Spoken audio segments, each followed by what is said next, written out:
યુગ ઋષિનો સંદેશ. ત્યાગની સાથે ભોગ જ સાચી તપસ્યા. ભાગ્ય અને કર્મ, નસીબ અને પ્રયત્ન બંને એક જ વસ્તુ છે. જેમ કાલનું દૂધ આજે દહીં બની જાય છે, તેમ ભૂતકાળના કર્મો આજે નસીબ બનીને પ્રકટ થાય છે. આપણે આપણા ભાગ્ય વિધાતા પોતે જ છીએ. આપણા કર્મોના લેખક અને નસીબના ઘડવૈયા આપણે પોતે જ છીએ. ભૂતકાળમાં જે કરી ચૂક્યા છીએ તેનું પરિણામ આજે મળે છે. જો આપણે ભવિષ્યને સારું, સુખ શાંતિમય અને આનંદદાયક બનાવવા માંગતા હોઈએ તો આજના કર્તવ્ય અને કર્મને મજબૂત રીતે અપનાવવા પડશે. કર્મયોગી બનવું પડશે. જો આજના કર્તવ્યની ઉપેક્ષા કરવામાં આવતી હોય તો નિશ્ચિત છે કે આપણે આવતીકાલ અત્યંત ત્રાસદાયક દુર્ભાગ્યના રૂપમાં ભોગવવી પડશે. કર્મથી વૈરાગ્ય લેવું ભૂલ ભરેલું છે. તેના કરતાં નિંદા, લાલચ, કામના, દુષ્કર્મો, કુવિચારો, આળસ વગેરેથી વૈરાગ્ય લો.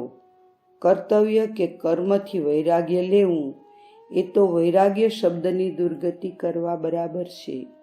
આપણા પ્રાચીન ઋષિમુનિઓ નિરંતર કર્મ કરતા રહેતા હતા. તેમણે લોકહિત માટે ખૂબ ઉત્સાહપૂર્વક જીવનનો સદુપયોગ કર્યો હતો. તે એક આદર્શ છે. દરેક કર્મયોગીએ એવા જ વૈરાગી બનવું જોઈએ. ઘરમાં રહીને તપોવનનું નિર્માણ કરવું તથા સુખોપભોગના સાધનો હોવા છતાં પણ તેમનો ત્યાગ કરવો, એને સાચું વૈરાગ્ય કહી શકાય.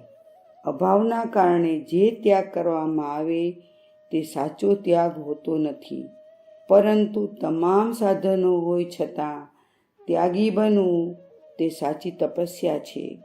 કર્મયોગી કદાપી ઉદ્વિગ્ન રહેતો નથી.